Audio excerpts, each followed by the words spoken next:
Baik, di sini saya sebagai moderator sekaligus presentator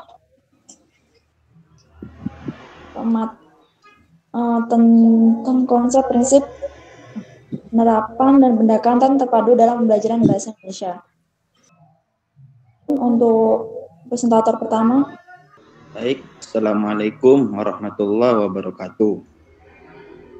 Kenalkan, nama saya Afik Fatur Rahman, NIM T2018 4118. Sebagai presentator yang pertama, akan menjelaskan tentang pengertian pendekatan. Pengertian pendekatan itu apa? Menurut Urjana, itu pengertian pendekatan itu ada dua pengertian. Pengertian yang pertama yaitu memandang budaya, dan pengertian yang kedua yaitu sedangkan menurut pendekatan itu adalah tunjuk atau cara umum dalam memandang permasalahan atau objek kajian sehingga berdampak bagi peserta didik tersebut. Nah, sedangkan menurut Milan Rianto, pendekatan itu apa? Pendekatan itu adalah seperangkat wawasan atau suatu wawasan yang secara sistematis yang digunakan sebagai landasan berpikir dalam menentukan strategi. Mungkin cukup sekian penjelasan dari saya. Akhirussalam. Wassalamualaikum warahmatullahi wabarakatuh. Saya kembalikan lagi kepada moderator. Sekian, terima kasih. Baik, terima kasih Mas Afik. Dan selanjutnya akan dipersilakan untuk presentator kedua. Assalamualaikum warahmatullahi wabarakatuh. Nama saya Yani Wulandari, NIM T2018-4086. Di sini saya akan menjelaskan tentang pendekatan terpadu. Konsep pendekatan terpadu integratif sebagian besar terfokus pada hakikat anak sebagai pembelajaran dan proses yang melibatkan pengembangan berpikir dan belajar. Pendekatan ini memperhatikan analisis proses berpikir dan penentuan garis pedoman rincian kurikulum untuk memajukan dan meningkatkan kemampuan anak dalam berpikir dan memahami. Dalam bahasa Inggris, terpadu memakai kata integrat, berarti hasil dari beberapa perpaduan. Apapun bentuk yang dipadukan menghasilkan sebuah wajah baru. Misalnya, warna biru dipadukan dengan warna kuning akan menghasilkan warna hijau. Penjelasan terpadu memberikan sebuah pemahaman dari beberapa materi, menghasilkan sebuah wajah baru yang disebut tema. Istilah tema di sini yang dikembangkan saat ini terutama dalam pendekatan kurikulum 2013 merupakan perpaduan dari beberapa mata pelajaran. Dari perpaduan sebenarnya sudah lama dikembangkan, hanya saja di Indonesia baru dikembangkan. Bahkan pada kurikulum 2013, istilah yang lebih mencuat adalah tematik integratif sampai kelas 6 pada jenjang sekolah dasar atau madrasah ibtidaiyah. Terima kasih, saya kembalikan kepada moderator. Tentang keefektifan komunikasi secara luas sebagai tujuan pembelajaran bahasa di sekolah dasar atau madrasah ibtidaiyah.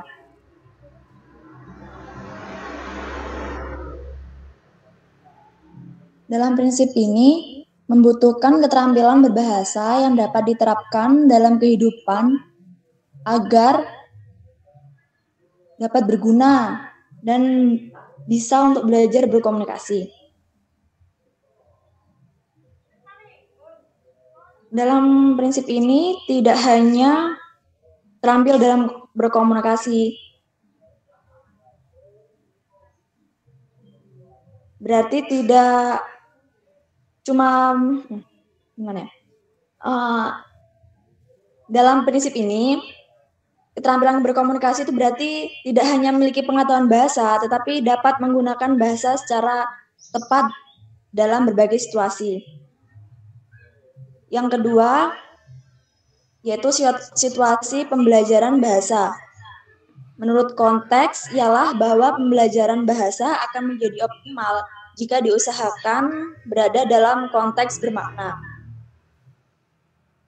Kegiatan yang dilakukan anak-anak, pengalaman berkomunikasi secara aktif, dan proses berpikir yang mereka alami membuat mereka menjadi pembaca dan pendengar yang cerdas, serta pembicara dan penulis yang pandai.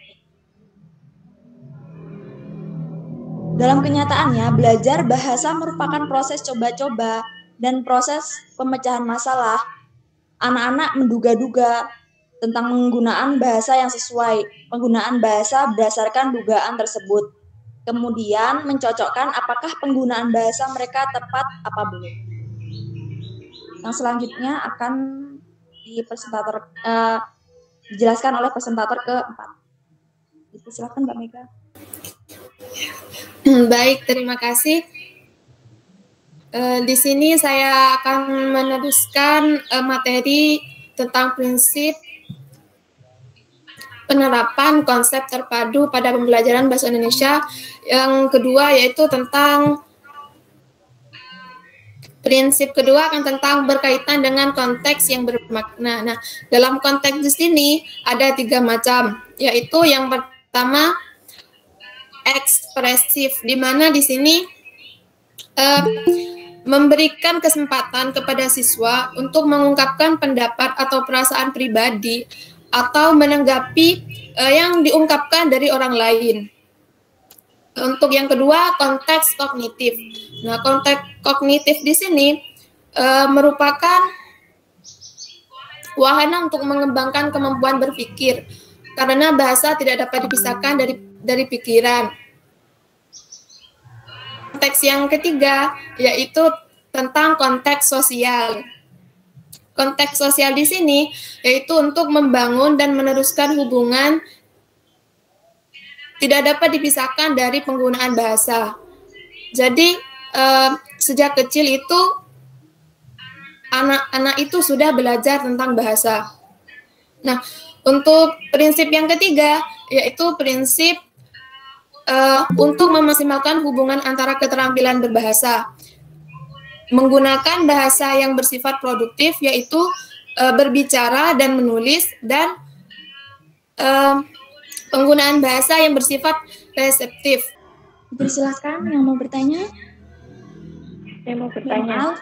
Saya mau Alifatur Rahmah, PIN P 2018-4102. Bagaimana contohnya?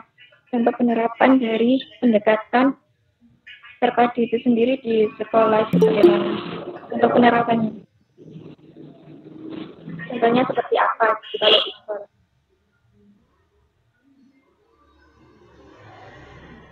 Baik, kami tampung dulu pertanyaannya. Terima kasih. Ini bertanya lagi? Saya ingin menjawab pertanyaan pertanyaan dari Mu'alifah kan tentang contoh dari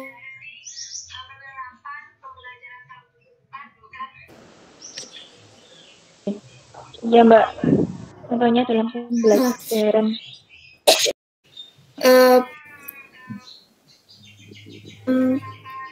Pendekatan terpadu di sini kan lebih memfokuskan kepada bagaimana seorang peserta didik itu lebih aktif, sehingga pembelajarannya itu kan lebih bermakna. Dalam kurikulum K13 di situ kan menuntut supaya itu lebih belajar lebih bermakna lagi, dituntut lebih aktif. Selain itu pada kurikulum kurikulum K13 tematik. Jadi kan memadukan dari beberapa mata pelajaran seperti bahasa Indonesia sama matematika.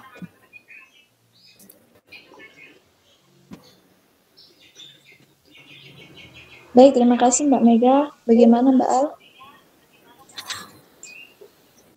Mbak Mega, mungkin ada tambahan yang lainnya?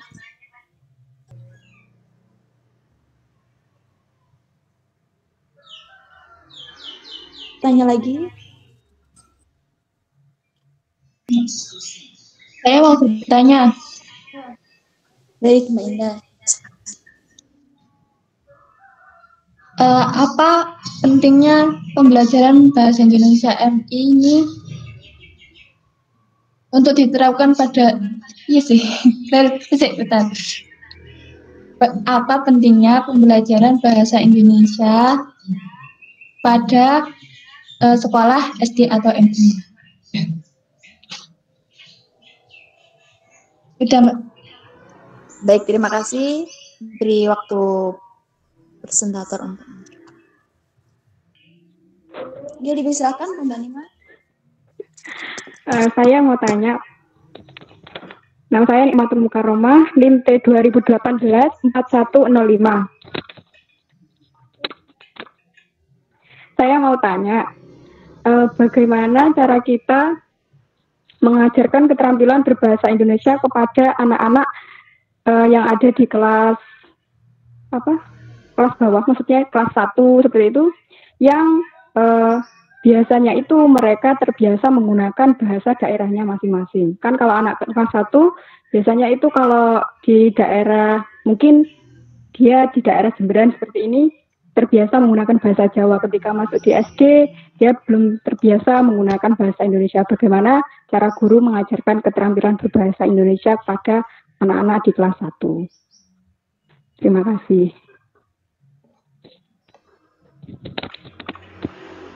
Untuk menjawab.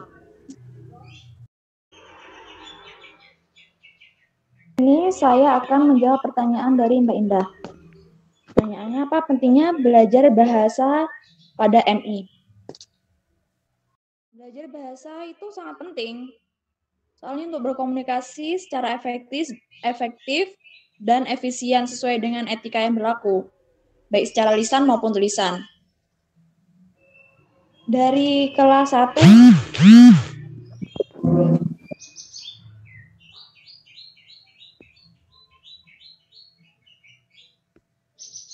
sudah diajarkan bahasa. Bagaimana cara kita mengajarkan?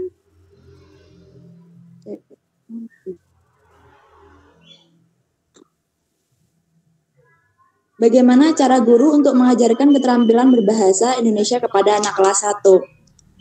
Nah, caranya dengan lagu-lagu, dengan bernyanyi. Dengan bernyanyi, nanti anak akan terbiasa dengan bahasa itu.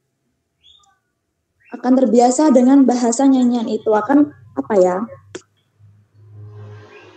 Soalnya kalau nyanyian itu sering sekali anak itu ingat gitu. Gimana bahasanya?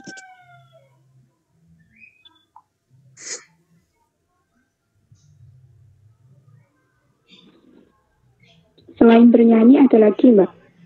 Ada lagi atau tidak? Gimana, Mbak?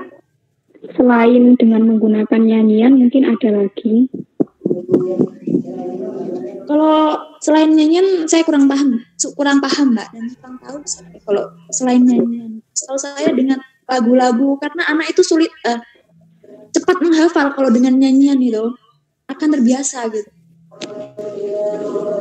Apalagi dengan lagu-lagu TikTok yang sekarang itu ya, Mbak.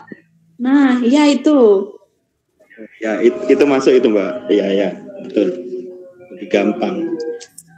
Contohnya kayak apa? Mungkin yang lain bisa memperjelas jawaban dari saya. Saya mau menambah, Mbak, jawabannya. Oke, monggo Mbak Ida.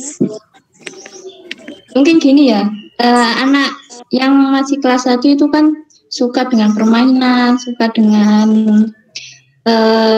kayak yel-yel gitu. Jadi kita sebagai guru juga bisa mengajarkan pelajaran apapun, meskipun bukan bahasa Indonesia, bisa dengan permainan contohnya. Maupun kuis-kuis yang berhadiah. Jadi anak itu akan tertarik untuk belajar pelajaran bahasa Indonesia maupun pelajaran-pelajaran yang lainnya. Terus kita juga bisa mengajarkan anak didik kita nanti juga dengan video-video yang menarik seperti video kartun atau apapun yang terkait dengan materi yang kita ajarkan nanti. Seperti itu mungkin. Mungkin cukup sekian. Kurang lebihnya maaf. Assalamualaikum warahmatullahi wabarakatuh. Waalaikumsalam warahmatullahi wabarakatuh. Waalaikumsalam warahmatullahi wabarakatuh. Waalaikumsalam warahmatullahi wabarakatuh. Sudah ya? Oke. Jadi gini, menambahkan ya. Jadi materi ini sebenarnya yang substantif itu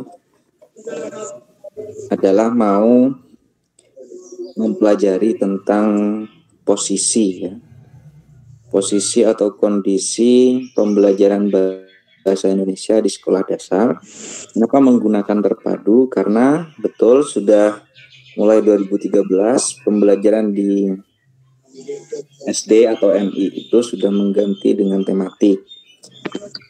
Nah, tematik itu bagian dari pembelajaran terpadu, yaitu memadukan beberapa mata pelajaran di bawah naungan satu atau beberapa tema. Jadi anak-anak itu sudah fokus ke temanya daripada fokus pada mata pelajaran. Nah, dalam proses pembelajaran tematik itulah di mana sebenarnya letak pembelajaran bahasa Indonesia itu. Itu sebenarnya yang harus dibahas. Jadi bahasa Indonesia sendiri itu kan memiliki 4 kompetensi ya. Bicara, membaca, menulis, dan mendengarkan. Nah, kita sebenarnya diuntungkan dengan model pembelajaran terpadu atau tematik itu, yaitu dengan masuknya hampir semua kompetensi bahasa Indonesia dalam setiap tema atau dalam setiap mata pelajaran. Jadi tema apapun, Anda mau mengajar apapun di sekolah dasar itu pasti akan memasukkan unsur atau konsep-konsep bahasa Indonesia ke dalam. Nah, pelajaran bahasa Indonesia ini akan lebih mudah diterima oleh siswa tanpa harus mengajarkan dengan label bahwa mengajari bahasa Indonesia. Jadi yang dimaksud dengan keterkaitan antara pembelajaran bahasa Indonesia di SDMI dengan pendekatan terpadu atau pembelajaran tematik itu ya di situ. Ya, bagaimana komponen-komponen bahasa itu tetap terserap dengan mudah oleh anak, sekalipun Anda mengajarkan materi lain. Contoh misalnya IPS misalnya, mengajar IPS tentang sejarah. Maka di situ misalnya proses pembelajarannya pertama Anda bercerita tentang sejarah kemerdekaan Indonesia misalnya. Proses cerita itu anak sudah mengalami satu kondisi di mana anak belajar tentang bahasa Indonesia, yaitu pada bagian apa juga?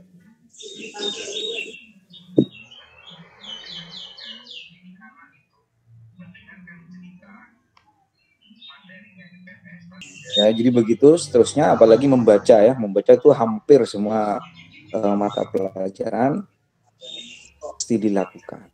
Ya, ini yang saya maksud dengan pembelajaran terpadu, memadukan antara kompetensi yang dimiliki oleh bahasa Indonesia seperti membaca, menulis, mendengarkan, dan berbicara dalam setiap pembelajaran tematik. Jadi itu nanti akan Anda lakukan ketika praktikum.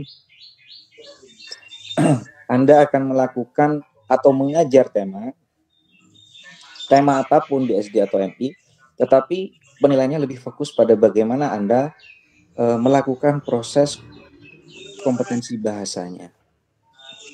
Jadi Anda bebas menentukan temanya apa. Saya mau mengajar kelas 3 misalnya.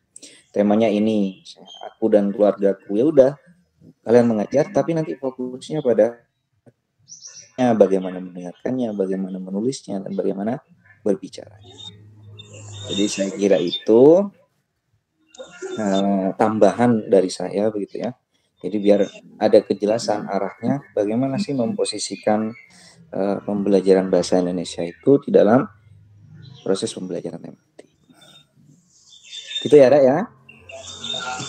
Iya, Pak. Sorry, boleh nggak? Iya, Pak. Kayak ngomong ke radio ini. Yep. Saya husnudzon aja kalian bisa mendengarkan materi ini, Ya, Pak. mendengarkan penjelasannya. Jadi kalau ada yang mau ditanyakan, sampaikan saja sekalipun tidak di sini, misalnya lewat grup WhatsApp. Saya kira itu aja ya. Nanti kita evaluasi lagi apakah kita lanjut pakai Google Meeting atau apa. Ya, silakan. Saya mau tanya. Ya, Rifa. Itu Pak, kan saya pernah Tahu itu ada pendekatan tematik. Itu ada toh? Pendekatan tematik sama terpadu itu sama. Gini. Pendekatan terpadu itu pendekatan, tematik itu bagian dari pendekatan terpadu, namanya pembelajaran tematik. Oh, jadi bagian dari pendekatan terpadu tematik itu ya, Pak? Iya, betul. Terima kasih, Pak. Oke. Ada lagi?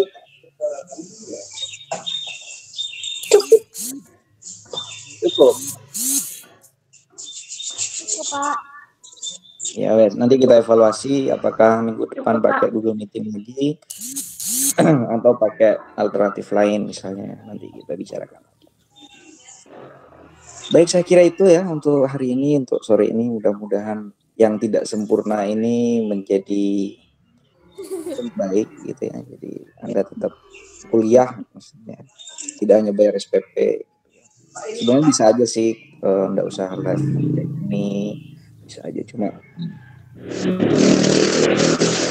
saya mau memastikan kalian terlibat dalam proses belajar. Baik, saya kira itu untuk hari ini, mudah-mudahan bermanfaat. Jangan lupa presensinya, jaga kesehatan. Minggu depan kelompok 2 ya. Iya, Pak. Iya, Pak. Iya, Pak.